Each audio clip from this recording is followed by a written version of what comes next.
been an interesting process because I think when you're working in a company and you're immersed in this in your company, you kind of lose sight of the forest for the trees. All you look at all day long is trees, and you kind of forget the big picture. And putting this together kind of gave me the opportunity to step back and actually look at the forest again. All right. Show of hands, who had ever heard of Surescripts before you saw my name on the agenda today? Wow, we got people in healthcare. So Surescripts, a lot of people when they hear Surescripts, they think Express Scripts, which is a large pharmacy benefit manager. That's not Surescripts. Other people might say Surescripts. Well, they make pharmacy software, right? Nope, that's not Surescripts either. Think about if you've gone to the doctor in the last 5 or 10 years and you've gotten a prescription, chances are the doctor didn't write it on a piece of paper and hand it to you for you to take it to the pharmacy. Chances are the doctor actually entered that prescription in a computer and went from his computer onto the Surescripts network. We did the data translation and the communication routing to get it to your pharmacy of choice, whether that's Walgreens or Walmart or CVS or some independent pharmacy down the street. I can say that with pretty strong confidence because about 75, maybe 80% now of all prescriptions are electronic, and about 95% of electronic prescriptions flow through the Surescripts network. I've been at Surescripts coming up on 10 years next month. When I joined Surescripts, I was somewhere between employee number 80 and 100.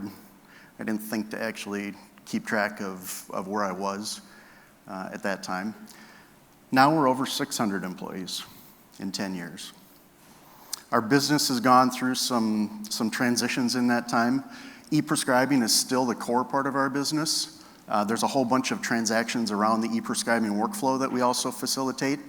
But we're using that same platform and all the connections to pretty much every pharmacy in the country, every healthcare provider in the country, to provide additional value-added transactions. So for example, direct messaging from provider to provider, or a record locator service, so that, kind of the classic example there is, if you're I'm from Minneapolis, we have a lot of snowbirds, we call them snowbirds in Minneapolis, who go south for the winter.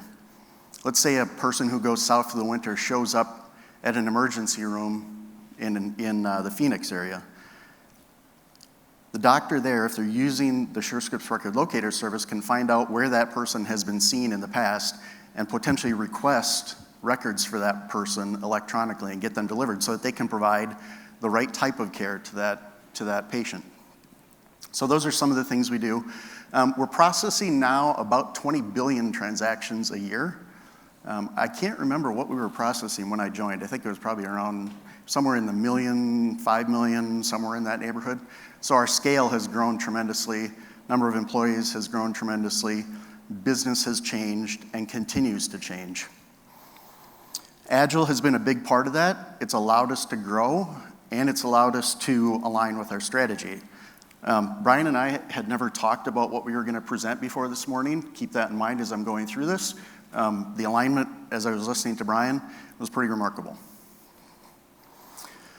All right, so we started our Agile journey in 2011. We formed 6 teams. Remember, we were really small back then. We formed 6 teams with the help of Mike and Dennis and a couple other people from Leading Agile. The teams got trained, coached, and they could execute Scrum. They could practice Scrum really well. It's at this point that the antagonist in our story comes in the form of a VP of product management. Now, this VP had great vision for something that we called Directory 5.0, Directory 5.0. The Hawaii 5.0 theme was prevalent with the teams working on this. Really great vision, but we estimated that it would take probably 2 to 3 years to implement this entire, vision. And the problem is that the VP of product thought there was no value in anything in Directory 5.0 unless everything in Directory 5.0 was made available. So the plan from the VP of product was that we were going to do this death march project for 2 or 3 years and then deploy something to all of our customers. That approach led to a loud exchange of viewpoints one day between the VP of product, my boss who runs technology, all of technology at Surescripts, and their C-suite boss at the time. Since I'm still up here talking about Agile at Surescripts, you might imagine that VP moved on. Once that VP did move on, product quickly discovered the magic that comes when teams decompose these big batches of work into smaller, valuable things, and the team can team delivery on a cadence. So those were the two things that we got out of this: teams decomposing work and delivering value on a cadence. At that time, we were doing quarterly releases, so we were delivering value every quarter to our customers. Directory 5.0, which we can't actually use the term Directory 5.0 in the company anymore. It's one of those forbidden terms. We don't talk about it anymore because it was this traumatic experience. But it really did take, I can't remember exactly how long it took. It took about 2 years, but it got delivered as Directory 4.3, Directory 4.4, Directory 4.5, and customers got value out of it as we implemented this new vision. All right, so now we have teams that are decomposing their work and they're delivering on a regular cadence. How do we leverage that? How do we plan around it? How do we align demand with capacity? So our capacity became an Agile team. That's our unit of capacity measurement, is an Agile team. Once we understood that, and once product understood breaking things down into smaller batches and executing on a cadence, they started estimating demand in terms of I'll say cadences per Agile team. So feature A might take 2 sprints for an Agile team. Epic B might take 2 releases for an Agile team, something like that. So I think I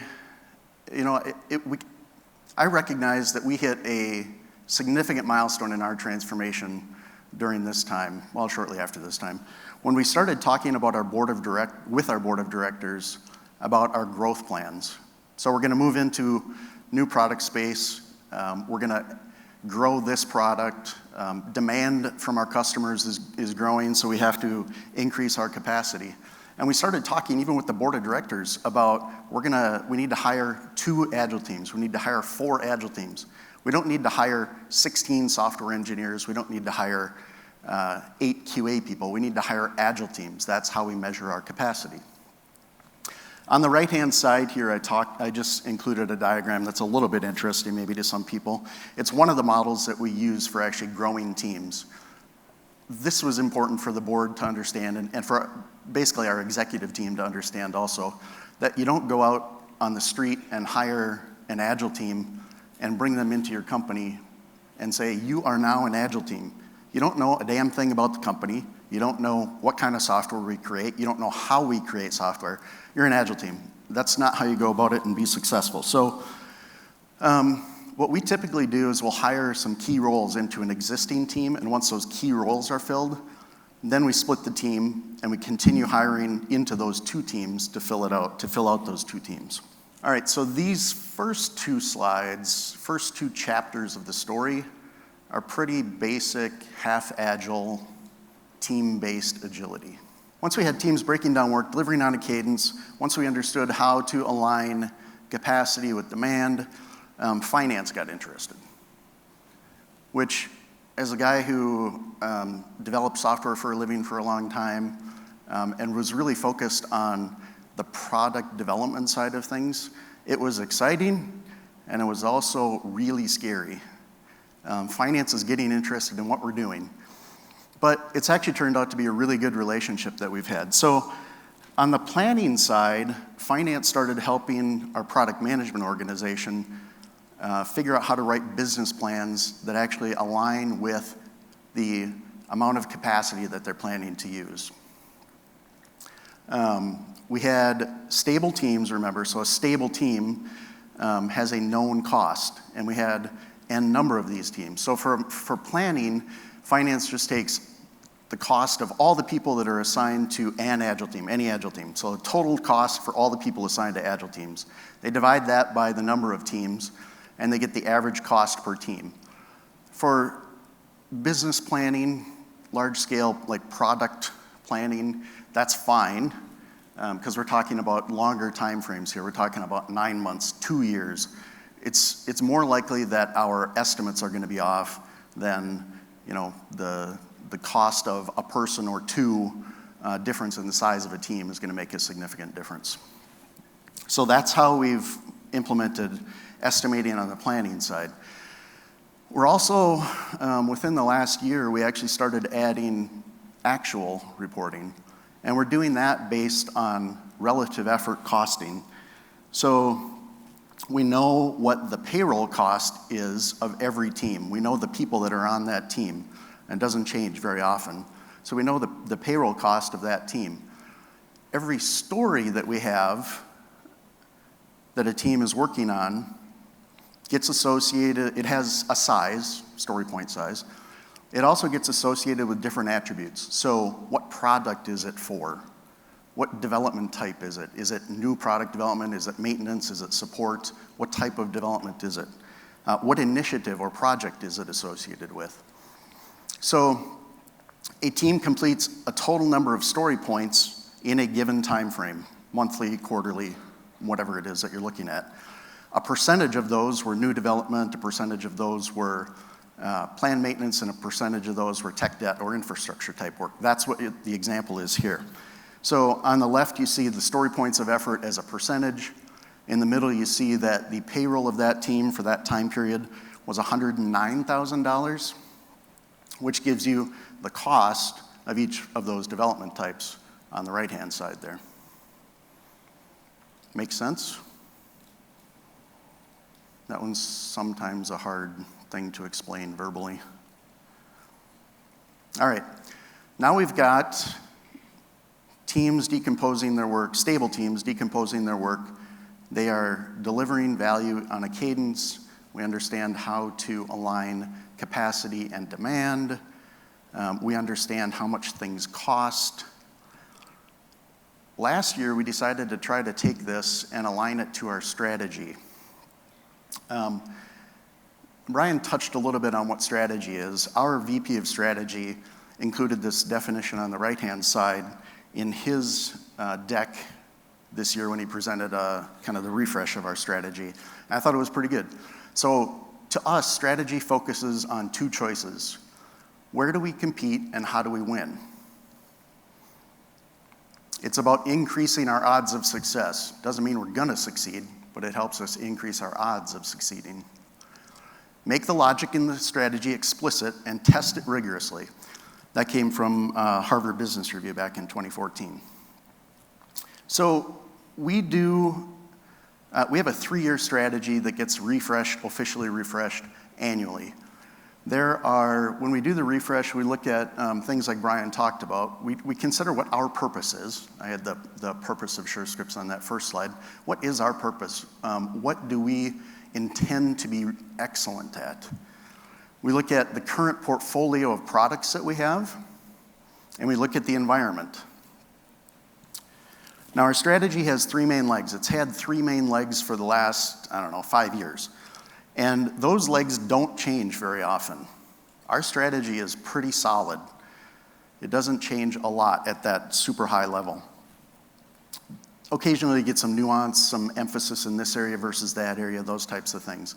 Our strategy has 3 main legs. This year, within those legs, there are 7 priorities. So I think one of them has 2, one of them has 3, and the other has 2. Each of those priorities has tactics that we should take for the next year and for the following 3 years. So it's like progressive elaboration. The next year we have a pretty solid idea of what we need to do there, and tactically, how are we going to achieve these priorities? Further out you get, obviously, it's more fuzzy and it's more likely to change. Product takes that strategy, they partner with technology to do this, but they take that strategy, those tactics, and they align initiatives. They create initiatives that they are going to use to actually achieve those.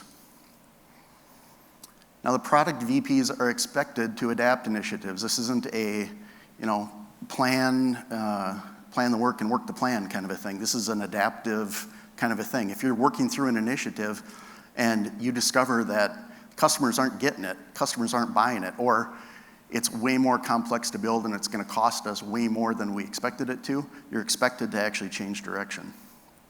Now, if you're thinking about an objectives and key results model, the way these are written, actually aligns to that really well.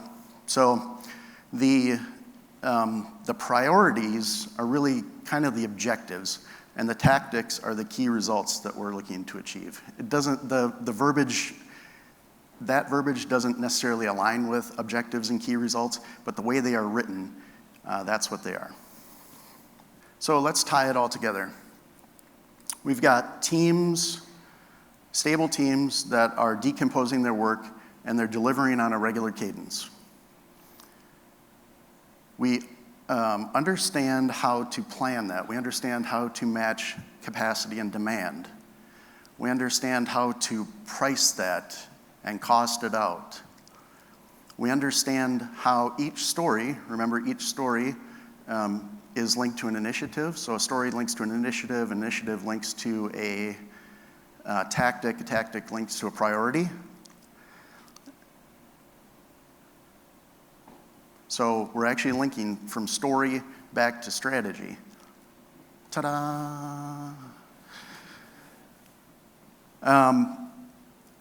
We've actually automated a bunch of reporting around this. So there's a few manual steps involved with getting payroll data to a place that we can report against. But we're taking data directly out of our tool that we use to plan and track our work, and we're basically bumping that against payroll data, and we can look at this on a monthly basis. So I'm not gonna, I can't mention specific strategy, how we're, products that we're spending money on, and priorities and tactics and all that kind of stuff. So I took a couple of different things here.